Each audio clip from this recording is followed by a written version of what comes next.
good morning to all of you, dear students. Today I will explain lesson 3 and the title of lesson 3 is The Tiger Gets Fright. The Tiger Gets Fright. Fright भी होता है बेटा डर जाना. Okay, it's very interesting story. ये बहुत ही interesting story है. So let's start now. शुरू करते हैं हम लोग. Open your book. This is divided into 2 sections. ये जो स्टोरी है बेटा आपकी, ये आपकी 2 सेक्शंस में डिवाइड है. Section 1 and section 2. In this video I will cover section 1. In the next video I will cover section 2. Okay, so pay attention everyone. This is a folk tale from Korea. A big tiger lived in the forest. One day he decided to visit a village in search of food. Read on to find out what happened to him.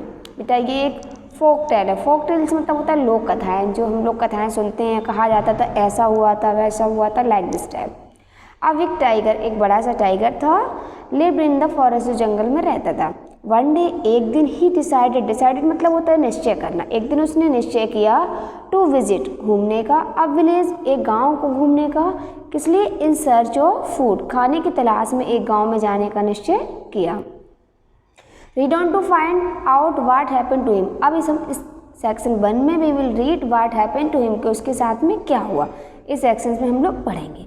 As you all are seeing picture, there is a house and one child is sitting and one mother is standing near the tiger also. एक ये घर है जहाँ पर एक बच्चा बैठा हुआ है, उसकी माँ खड़ी हुई है और पास में टाइगर भी बैठा हुआ है. Start read now. Once upon a time there was a tiger. एक बार की बात है, एक टाइगर था. He lived in the far away forest of Korea. Far away से होता है बहुत दूर. वह कोरिया के एक बहुत दूर जंगल में रहता था. One day the tiger was prowling the forest. Prowling का मतलब होता है बेटा, प्राउलिंग मीन्स होता है moving quietly in the forest या लुकिंग फॉर प्रे, मतलब शिकार के लिए जाना. प्रे मीन्स होता है शिकार. एक दिन टाइगर शिकार के लिए निकला. He was hungry and looking for food and would have loved a nice juicy deer. जो टाइगर था वो बहुत ही भूखा था, इसलिए वो खाने के शिकार में गया. एंड वो चाहता था कि उसको एक जूसी डियर मिले, मतलब उसको शिकार में एक डियर मिल जाए. But the tiger found no prey in the forest that day. लेकिन उस दिन तो शिकारी लॉयन को, सॉरी टाइगर को कोई भी शिकार नहीं मिला. उस दिन उसको कोई शिकार मिला ही नहीं. So he wandered into the village at the edge of the forest. इसलिए वो जंगल के किनारे इधर उधर गांव के पास घूमता रहा. As the tiger was passing by a house he heard a little boy crying. जैसे ही टाइगर वहाँ पास के घर से गुजर रहा था, ही हियर्ड, उसने सुना, अ लिटिल बॉय क्राइंग, एक छोटा सा बच्चा रो रहा था. The boy sounded very upset about something. जो बच्चा था वो बहुत ही रो रहा था, तो मतलब वो अपसेट था, गुस्से में था. The tiger thought he had finally found food. अब टाइगर ने सोचा कि उसे खाना मिल गया. He slipped in through the gate. वह गेट से पास धीमे धीमे से निकला. He padded into the courtyard quietly. और वह आराम से, पेडेड मीन्स होता है वॉक साइलेंटली, बिना आवाज़ किए धीमे धीमे उसके आंगन में पहुंच गया. And crouched outside the window. और खिड़की के पास वहाँ जाकर झुककर, क्राउज मीन्स झुक कर बैठ जाना. As you can see in this picture, जैसे कि आप सभी लोग इस पिक्चर में देख सकते हैं किस तरीके से वो झुक के बैठा हुआ है विंडो के पास. There he sat silently on his haunches. Haunches का मीन्स मतलब होता है upper portion of legs and hips, मतलब पैरों के बल से. इसी के आप देख सकते हैं इस पिक्चर में कि किस तरीके से ये बैक लेग्स पर बैठा हुआ है. It's means haunches. ओके, चुपचाप से वहाँ जाकर बैठ गया. Then as he was about to spring.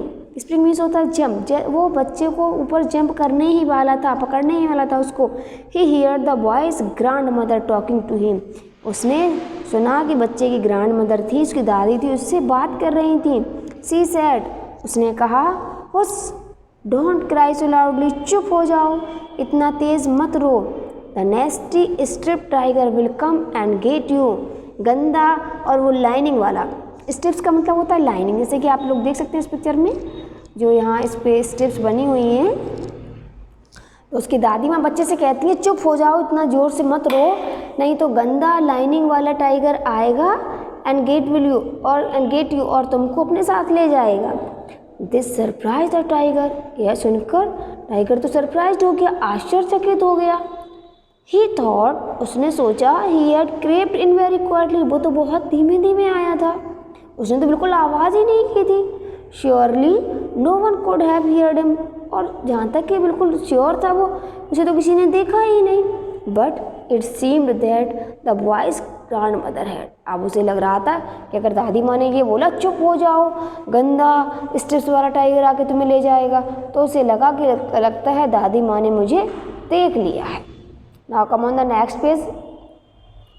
The little boy however paid no attention to his grandmother, लेकिन जो छोटा बच्चा था उसने तो अपनी दादी माँ की किसी बात पे कोई ध्यान ही नहीं दिया। He continued to wail loudly, वो और ज़ोर से रोने लगा। The grandmother then said, तब दादी माँ ने कहा, नाउ लिटिल वन, छोटे बच्चे, प्यारे बच्चे, डू स्टॉप क्राइंग, रोना बंद करो। सी, देखो, I have a dried persimmon here, persimmon means होती है बेटा एक तरीके की ऑरेंज कलर की फ्रूट होता है, एक स्वीट फ्रूट। तो कहती है देखो मेरे पास ये परसिमन है। The child stopped crying at once, बच्चे ने तो तुरंत रोना बंद कर दिया। The tiger was so astonished, astonished का मतलब होता है surprised, that he stopped mid spring, वो उस पर जंप करने ही वाला था, वो मिड स्प्रिंग में ही रुक गया, मतलब बीच कूदने के बीच में ही रुक गया जब उसने ये सुना। जैसे ही दादी माँ ने कहा आई हैव अ ड्राइड परसिमम, मेरे पास एक ड्राइड परसिमम है, तो बच्चा तुरंत चुप हो गया। The old woman told the boy a tiger would get him, but the boy had paid no heed, paid no heed का मतलब पेड नो अटेंशन। अब टाइगर सोचता है कि जब दादी माँ ने कहा था कि चुप हो जाओ, गंदा स्ट्रिप्ड वाला टाइगर आएगा और तुम्हें ले जाएगा, बट बच्चे ने कोई भी उस पर ध्यान नहीं दिया, कोई अटेंशन ही नहीं दिया और वो चुप ही नहीं हुआ था। यट लेकिन a dried persimmon the but yet a dried persimmon stopped his crying at once, लेकिन ड्राइड परसिमम ने तुरंत उसका रोना बंद कर दिया। जैसे ही उसने सुना कि दादी माँ ने कहा उसके पास एक ड्राइड परसिमम है, उसने तो तुरंत रोना बंद ही कर दिया। So this dried persimmon must be something very frightful, तो वो सोचता है लगता है ये बहुत ज़्यादा कोई भयानक डरावनी चीज़ है। रीजन द टाइगर, उसने सोचा, I better leave before this dreadful things catches me, he thought, वो सोचने लगा कि उसके आने से पहले मुझे यहाँ से चला जाना चाहिए, नहीं तो पता कि आज चले वो मुझे आगे पकड़ ले। And he turn around two slip away quietly, और वो वहाँ से मुड़कर सीधा चला गया। Your section 1 is finished now, you all will read section 1 and write down the hard word new words in notes. I will again to take the section 2 in next video. Stay at your home. Be safe and healthy. Thank you. Have a wonderful day.